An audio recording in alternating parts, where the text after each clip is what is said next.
Welcome yet again. Today I want to speak about why speaking about menstrual health is important, and most especially the policies and laws that align with this.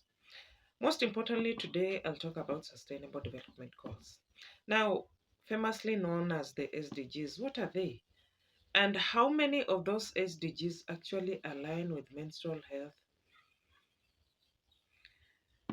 of our young women?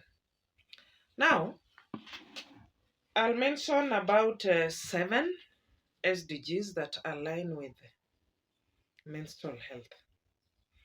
SDGs are global goals that were set up by the United Nations in 2015, and they aimed to hit 2030, having been achieved.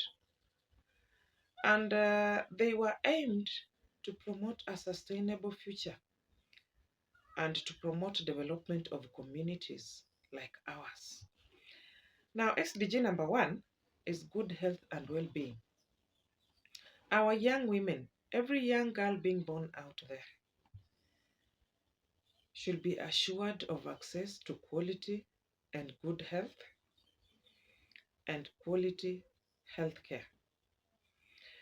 Healthcare is provided by governments, of course, like ours, and it is not as quality as it's supposed to be.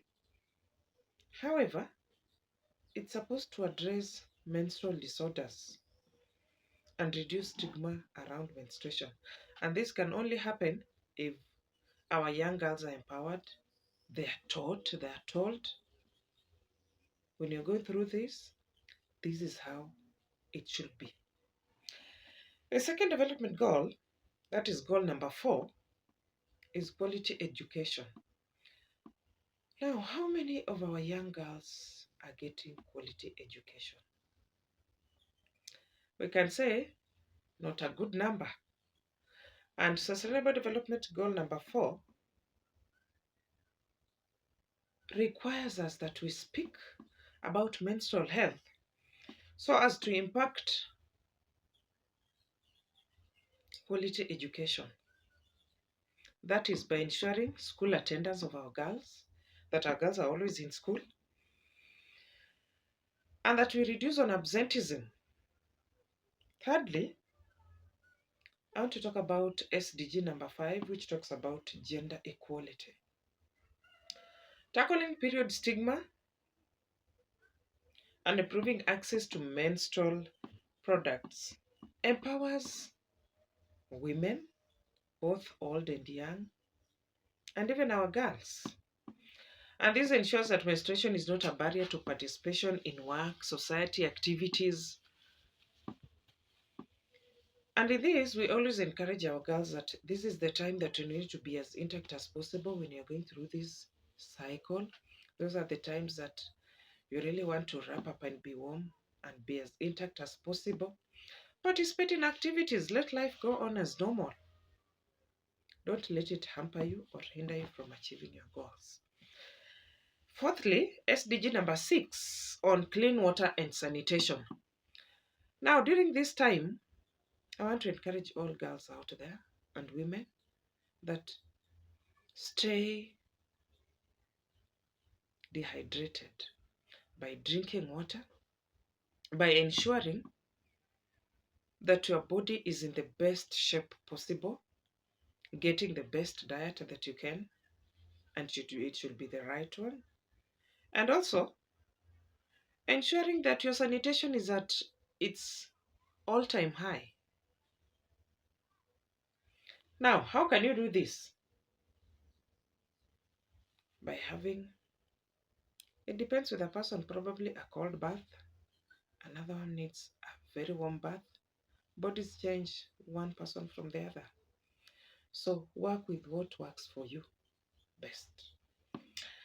Fifth is SDG number 10 of reduced inequalities.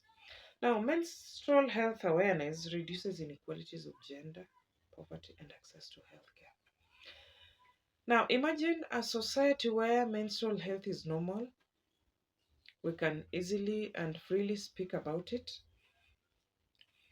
where our young women, our brothers, our fathers support it, and they can discuss it openly. How good would that society be? How inclusive would that society be?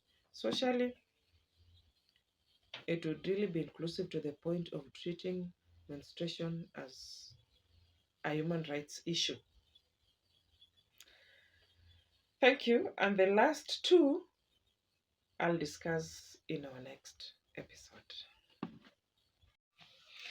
Hi, and welcome to today's episode. Today I want to talk about SDG number 12. It's a continuation of what I did in my last recording. One that talks about SDGs that align with menstrual health awareness. Now, menstrual health is fully backed by SDG number 12 on responsible consumption and production. What do I mean? Due to climate impact, of course, all of us have seen what climate change can do, the destruction it's causing, the abnormalities of when it rains, when it is dry, it's flooding. It is so scary climatic changes that are really leaving the world on the edge. Now, because of this, menstrual health has awareness has really promoted and made many minds out there to come up with sustainable menstrual products that are the ultimate answer to the question of climate change and the environmental impact that we're having today. Menstrual health awareness has therefore encouraged the manufacture of biodegradable and reusable products. What are these products? Menstrual cups are out there that ensure recycling, that ensure reuse and washability.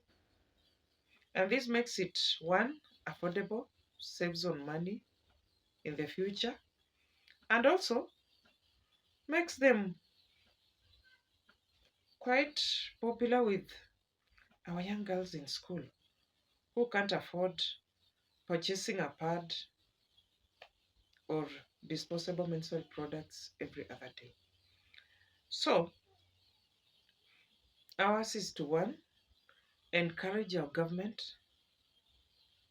to provide these products either freely or at subsidized practices. Lastly, on the SDGs, allow me to speak about SDG number 17 that speaks on partnerships for the goals. Now, what kinds of partnerships are we looking at? We're looking at partnerships of governments, NGOs, private organizations, probably religious institutions, individuals, who, in the collaboration, they actually promote our young girls. And let me encourage you that indeed, this is a good initiative. The question you should ask yourself is this: what are you doing in your private space? Have you even used your single coin to purchase probably a menstrual product for that vulnerable young niece, that orphan living next to you, that young girl who is a friend to your daughter, that family friend who can't afford what your daughter can have, the privileges? What have you done? And in the future, again, we should ask ourselves, what are you doing in your space to make menstrual health awareness a reality? As a father, as a brother, are you sister? Can you be trusted to even just offer an ear to listen, to speak up about this, to attend forums that speak about this? Please find time as you answer this question and put in your own little ways, because life is about doing the little things that matter. Let's do these little things that matter. And then the impact will be bigger than we all expect. Have a nice time.